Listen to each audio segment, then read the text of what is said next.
Hi there. Hope you're living life to the fullest. This is Jordan, your guide on the quest for boundless longevity.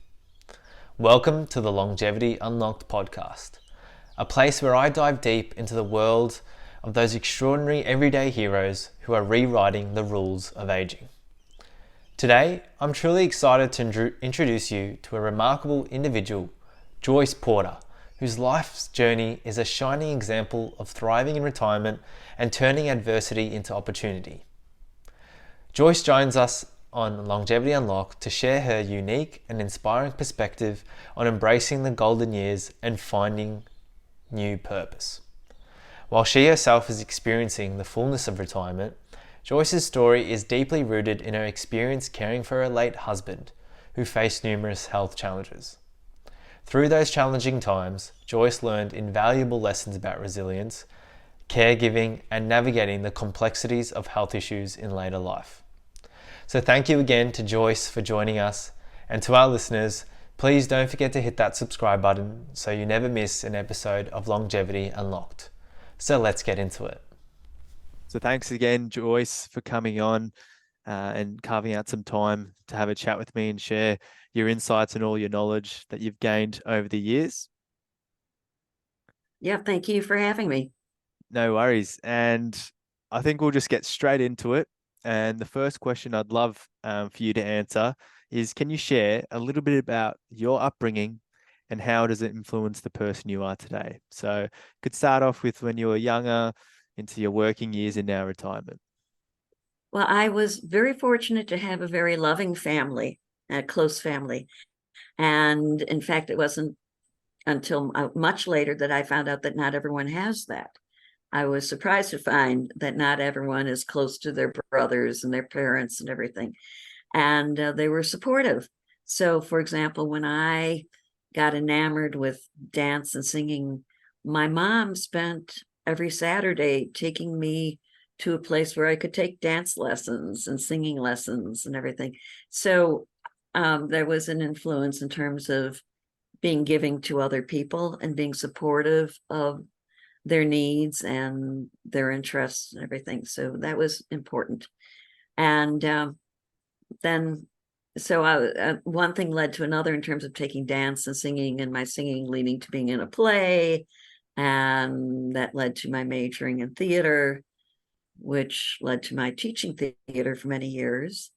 And then I was very fortunate to get early retirement and be able to act or focus on acting full time. No, that's fantastic, Joyce. I wanted to kind of go back and how you mentioned that it you didn't realize at the beginning that not everyone has a kind of loving and supporting family. And yeah, I feel like that's the case for me also. And because you only know what you kind of experience, and how a lot of people had it quite tough when they were younger, and that kind of sometimes helped, but also made things worse in some areas. Like it might have given someone the resilience to kind of do whatever they want and kind of push through all those challenges, but then some people might have been disadvantaged to it. Um, and luckily enough, you were on that positive side, that kind of empowerment, and led you to pretty much your life's work. Yes, yes. The only negative experience I had was when we moved, and some of the kids were not so nice when they're preteens. It's a tough age to move and try to get in with people because people, it's an age where people like to have cliques and everything. So that one negative experience made me more sympathetic and understand the negative side of things. But generally, I can't complain. We've all missed opportunities and said, "Oh, if only I'd done this or done that," you know. But I had a good upbringing and a good life, so I was lucky, And I very guess lucky look, in that. yeah, fantastic. And I guess looking back on your life, what do you believe has been like the keys to your longevity and vitality?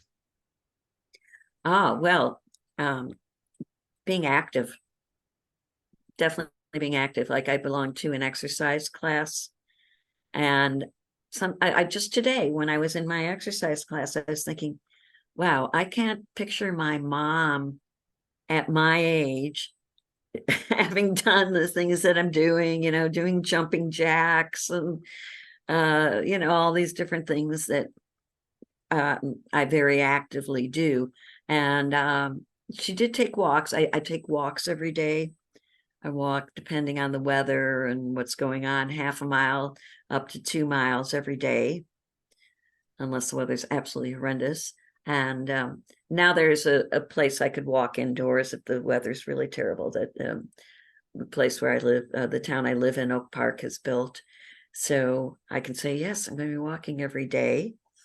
And I think that that's very important. And if the days when my exercise class doesn't meet, I go on Zoom, to Zoom webinar, and I exercise along on the computer. And it might just be, depending on what I'm doing, 10 minutes, 20 minutes, but it's something every day. So I try to stay active. I actually read an article very recently that being sedentary is as bad for your health as smoking. Well, yeah, there's definitely some, I guess, truth in that for sure. Yeah, yeah. So it's important to do something active every day. I run up the stairs or take a walk or whatever. So that's, of course, assuming that you don't have a physical disability that gets in the way. But take advantage of it if you don't. Or even there's ways to kind of, or certain types of exercise that can be more appropriate if you do have trouble doing certain things. Absolutely.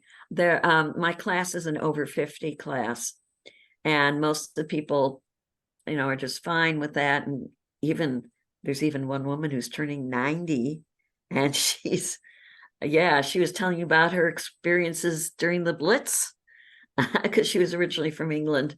And she's, up there exercising and everything.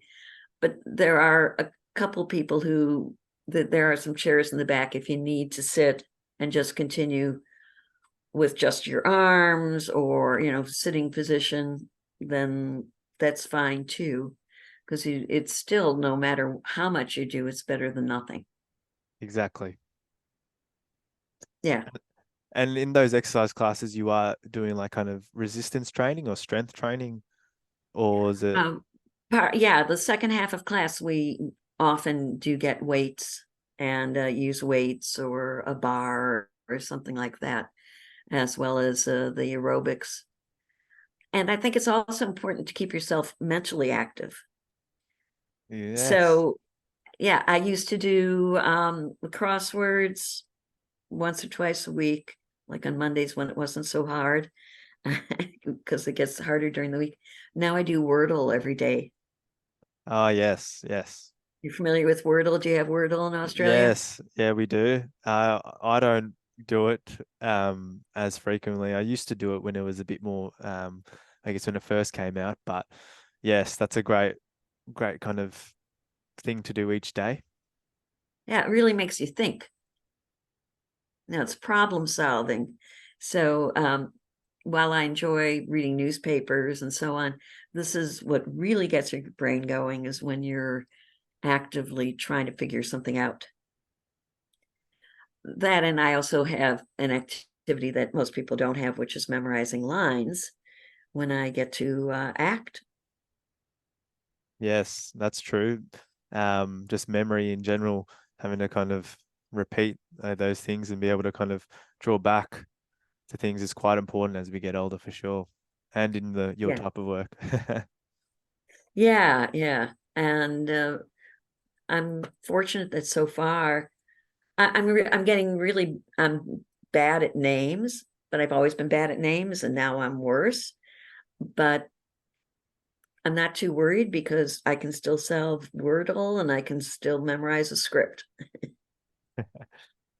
And I guess now we've spoken about, I guess, the exercise and kind of keeping that mind active. Um, do you have any kind of tips or things that you do that helps in regards to your diet? Ah. Well, one important thing is to weigh yourself at least once a week, or you might not notice that. And I'll get on the scale and go, oh, I gained a pound or two this week. So, okay, I need to be a little more careful. Don't eat late at night would be one thing. And don't totally deprive yourself, because then sometimes people who totally deprive themselves go on binges. But watch the kinds of things you eat. Try to avoid a lot of processed foods, and sweets. Have a little bit of a sweet, like maybe I'll have like a spoonful of ice cream for dessert, and I don't feel so deprived. But one tip is get the amount set beforehand. Don't eat out of the chips bag or the ice cream carton or whatever. Decide how much you're going to have, put it in a bowl or on a plate or whatever, and that's what you have. Less So that'd temptation. be a couple of tips. Yeah. And And I I guess, do try to keep the weight reasonable. no, that's great. And I guess going back to that first point with not eating late at night, for those listeners who might not know why, is there any reason why we try not to eat late at night? Yeah, because you don't burn off the calories. It's just sitting there on you, not being burned. And so once I'll have dessert with dinner, and then that's it. It's very rare that I have any food after that, because your body isn't able to digest it before you then sleep on it all night. So you want to still eat while you're still active, and then the calories get burned more quickly. Hmm. And I guess another thing in regards to that is it affects your sleep if you do eat close to when you, because your body's trying to digest that food instead of the blood going into the brain and kind of getting that restorative clean out and be able to kind Yes. of restful sleep. Yeah. Well, especially if it has caffeine or sugar. And so I don't have anything like coffee with caffeine or tea with caffeine or whatever after past like 1 p.m. or 2 p.m., or I find it affects my sleep. Some people are more tolerant of it than others. Everyone's different, but yeah, that and or chocolate or whatever, if it's late at night, it will keep me awake. It definitely will. And I've noticed if I have a situation where I'm eating late because I'm out with people or something like that, that I do often find it harder to sleep. Yeah, And then absolutely. it's that follow on as well. So with that poor sleep, kind of gives you, you're not in the best mood the next day, or you're feeling a little bit tired, and it kind of keeps on going on, especially if you do it on a regular basis. If it's just maybe once or twice, it won't affect you as much. But if you do eat late at night regularly, then you're constantly kind of losing that kind of quality sleep, or an hour or two quality of sleep each night. One interesting thing I read is that not only is sleep generally healthy, but it helps you lose weight. If you have adequate sleep, that helps you lose weight, which that was good incentive to read that. Yeah. Did it So say, sometimes did it say, sometimes I'll wake up and I'll go, hey Siri, what time is it? And it's 4 a.m. or whatever. Siri just there answered you me. go. Uh, but and then I'll say, nope, that's not enough sleep, and I'll try and go back to sleep. But they say, I've also read that it's good to go to bed and wake up at the same time every day, even if you don't have to. So even though I'm retired, my alarm's set for 7:30 a.m. Yeah, it's good for the circadian rhythm and being able to kind of just start your day. And so you do feel tired towards the end of the day and you don't have trouble getting to sleep and you're feeling Right, fresh, yeah, each day. So right. thank you. Yeah, thanks a lot for sharing about all those kind of different components and how you incorporate it into your life and how it's working well for you. Now I wanted to kind of switch a little bit and kind of go in regards to your relationships. So how have you cultivated and nurtured meaningful relationships throughout your life? Well, it depends on if you're the kind of relationship you're talking about. Oh, but I do consider it very important now, family relationships. I actually started a monthly Zoom during COVID, and I started a cousins club, and my cousins get together like 4 times a year, local cousins. And then during COVID, we couldn't really do that. And so I said, well, let's do it by Zoom. And then I thought, well, wait a minute, if we're doing it by Zoom, we could also include the cousins who moved to Florida, and we could include the cousins who live in this state. And I said, so um, not everyone in the family was interested, but we have a regular group of participants. And so I've got once a month, I have the maternal side, and once a month, the paternal side. So every couple of weeks, there's a Zoom. And we have people from Hawaii and Oregon and Florida and everything. And we're closer now because we see each other every month and share what's going on. So that's been really great. And then I've got a friend from high school, and I'm seeing her next week. She comes into Chicago. I see her when I'm in LA, and we keep up the relationship. So that's really nice. And then, of course, there was my husband, my late husband, and I've been working on my basement lately and trying to clear some things out and coming across all the love notes that he wrote me and everything. So I was very lucky to have that kind of relationship. Not everyone is married to someone who writes poetry to them on their birthday or anniversary and things like that. So I was very fortunate in that regard. Now that sounds great. And I guess from what I got from what you mentioned in regards to the cousins Zoom meeting and catching up with high school um, friends, is that I think you have to be accountable and make sure that you're putting in the effort and making sure that you're keeping that contact as well. Because sometimes if Yeah. we just leave it for someone else to do or leave it for them to do, that's how those big gaps where you don't talk to them or you lose touch with some of those people. So I guess that's a fantastic example of someone at least taking the initiative to make that contact and keep it going. Yeah, I have one subscription I do with one friend, and another subscription with another friend, and another subscription with another friend. So we see each other at the theater or at the opera.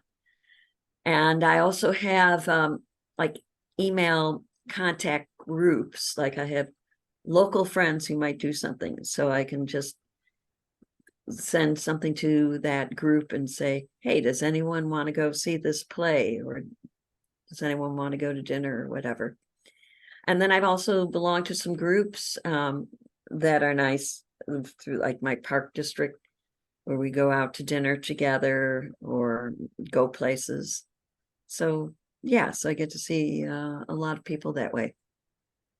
And I guess because you're, I'm guessing that you're more outgoing and happy to go and meet people. Would you have any kind of tips for someone who's kind of a little bit more on the shyer side, who wants to do all these things, but I guess gets a little bit scared to try and like reach out to these groups? Hmm. I would say at go to an activity and don't put a lot of pressure on yourself the first time. Don't feel like, oh, you've got to talk to so many people or you have to be outgoing. Um, just find out when the activity is that the group is, find out if you're welcome to go. We have something around here called Meetup. I don't know if you have that. You can just pick, and it's like interest groups. It's like anyone who's interested in the area and likes to do the following, we're going to have an activity at this day and this time, and you just sign up and just go and just try to talk to one person. Sit down next to someone or stand next to someone and strike up a conversation. And then I would think that that might give you more confidence after a while to talk to other people. No, that's a great tip, Joyce. Just Yeah. breaking it down instead of having to be friends with everyone there, even if you can just make one little small contact, they'll be able, if it does hit off, fantastic. If it doesn't, just try again with someone else. Oh, and I actually I do go to a lot of networking events. As an actor, it isn't just about the talent, it's also about the connections and who you know. And sometimes you don't even audition for something, you're just asked to do a role. That has happened to me. And so if I go to an event where there are a lot of people, sometimes it is difficult. You see people talking in pairs and you feel like you don't want to interrupt them. And if someone's by themselves, they're probably looking at their phone. Well, they could be looking at their phone because they're uncomfortable. So sometimes what I'll do is I'll go up to someone and I'll just say, "Hi, I'm Joyce." But sometimes what I'll do is I'll say, "Oh, excuse me, I just wanted to tell you, I really like that dress you're wearing." Or I really like, or I thought it was interesting that you've got this or whatever. So you find something like that, and then you don't feel like you're interrupting so much. And people appreciate that. "Oh, you like my dress. Oh, thank you." I guess it's a nice segue into a conversation instead of being, Right, yeah, no, that's a great right. tip. Yeah. And Anyone can then kind of use that as introduce each well. other. Hmm. Yeah, that's a good way to start a conversation and ask them something about themselves.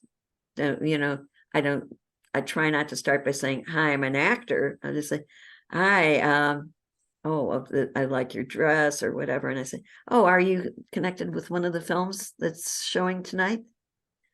And then it Okay. gives an opportunity, if you ask them a question, to talk a little bit about themselves and what they're doing. And No, people like that's to have someone be interested in them. exactly, yeah. And I think that's a great tip for anyone who's listening to just try it out. It doesn't have to be at a group that you're going to, just anyone that you meet on the street or at the shops. Just because I guess the more comfortable you are doing that and giving people compliments, the easier you'll be to kind of keep that conversation going as well.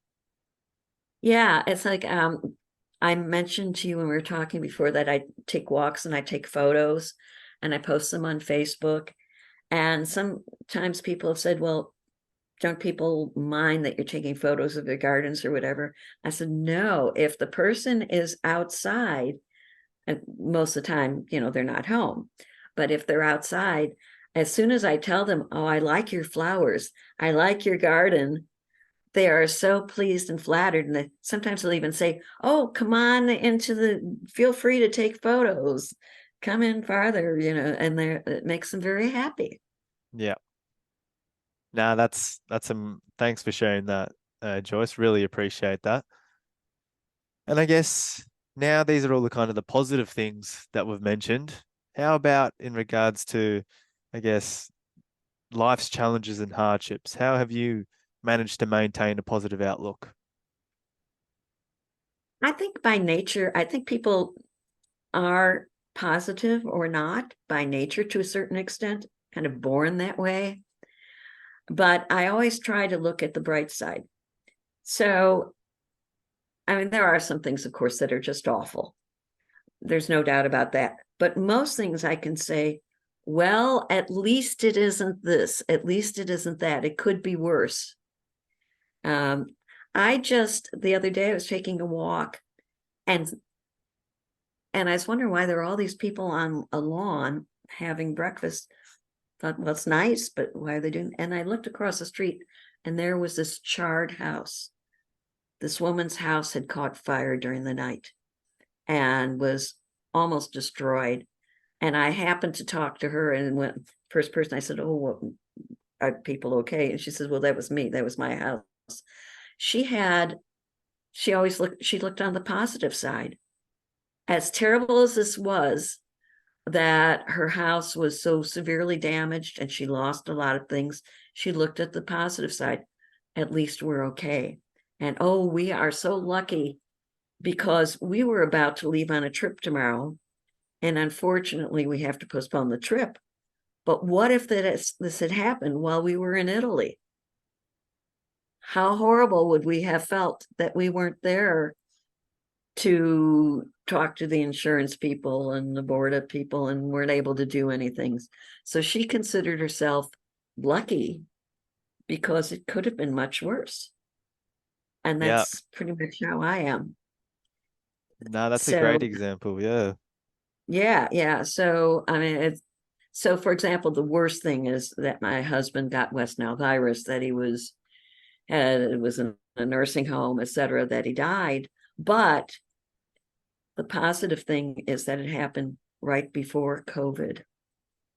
And if it had happened, what if he had been in the nursing home during COVID and I couldn't have visited him? I was visiting him every day. So it's fortunate that things happen when they happened and not a little later. My cousin was visiting her mom in a nursing home. Well, her mom was over 100 years old. So, Wow. it was kind of a natural thing. But she was visiting her and she would sit outside the window and talk to her. Well, my husband was on the 4th floor of this nursing home. So I couldn't have even done that. So, as horrible as it could have been worse. Yeah, And that's true for most things. for sure. And I guess for people who are currently in that position, who might have a partner who is unwell or has health issues, do you have any kind of tips or strategies to help kind of cope or be able to better manage their situation from being in that position before your husband transitioned into a nursing home? Yeah, make some time for yourself. Get relief care. Have if the person can be left alone for a while, make sure everything is prepared and set for them, and do everything you can do, and make sure they have, your number to be able to contact you if they have a problem. But if they are not self-sufficient, if they really need care, you have to have some sort of relief care, whether it's something paid by the government, or if you can manage to pay it, or just ask a friend, could you come in for a couple of hours? Everybody needs some time to themselves. You need to have an opportunity to just get out and take a walk, or get an ice cream cone, or do something for yourself. And you have to maintain your health in order to care for someone. The first room my husband was in the nursing home, there were 2 people in. I was talking to the wife of the other person in the room, and she told me that for the first year her husband was in the nursing home, she never left his side. She slept in his room in the chair. Well, Wow. guess what? She developed health problems. And her son insisted that if she didn't want to go home alone, then she at least stay at his house or whatever. And then her health improved and she was better able to take care of her husband. So the caregiver has to be careful of their own health, physical and mental. Mm-hmm. In order to help someone else, you have to help yourself. It's like when you're on an airplane, they always say, if the masks drop down, make sure you put it on yourself before you try to help anyone else. Yeah. You've probably heard that on an Yeah. airplane. And so you have to do that. You have to take care of yourself as well. Now that's very important, even just in general. Even if you don't have a partner or spouse who is unwell, you always have to kind of give yourself that time of day. Just do what you want, switch off. Yeah, and I think that was really valuable, Joyce. Yeah. May And I put a plug for my book? yeah, sure. Now there's a bit of this that won't be relevant in Australia, the part about Medicare, which is the American health care plan. But most of the book is about how retirement is an opportunity. It's mastering senior life, thriving and surviving.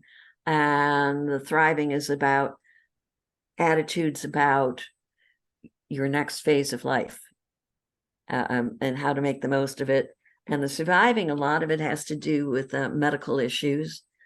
And my brother, who's a doctor, checked it over to make sure it's all accurate. And I wouldn't have published it if it weren't. And I feel very proud that when he read through it, he found one incorrect term and one misspelled term, and that was it. Jeez, you did well. Yeah. I'm pretty proud of that. Yes, I And feel if anyone is interested, it's available on Amazon or Barnes and Noble. feel free, whoever's listening, if anything's kind of resonated with you during this chat. Just have a look and give it a buy. Yeah. And I talk about things like nursing homes and like when I feel like I learned a lot the hard way, and people shouldn't have to learn the hard way. So, for example, when my husband went to the nursing home, they were between, I don't know if that's true, social workers, if they ever would have given me an orientation. I just had no idea what you do, what a nurse does, what a CNA does, with, et cetera. And so, as I say, maybe some of the terms would not be relevant in a different country, but the majority of the book, I think, would be. And it is available both in paperback and electronic. Beautiful. Thanks, Joyce. Well, I guess I like to finish off with one question that I ask everyone on the podcast, and that is, in your opinion, what is the most important ingredient for a happy and fulfilling life? Oh, wow, that's a deep question. I think to find something you enjoy and pursue it. And one of the things I talk about in the book, in the Thriving, is think about maybe there was something you wanted to do as a kid and you could never do it because, well, you knew you'd never be able to make a living at dancing, for example. And you might think, well, I'm too old now. But no, you're not. Yes, you're too old to be a professional dancer, but there's no reason you can't take a dance class. Or even there are even, groups for people who want to sing or dance or whatever, who are older, just because they enjoy it. So find something you really enjoy and pursue it.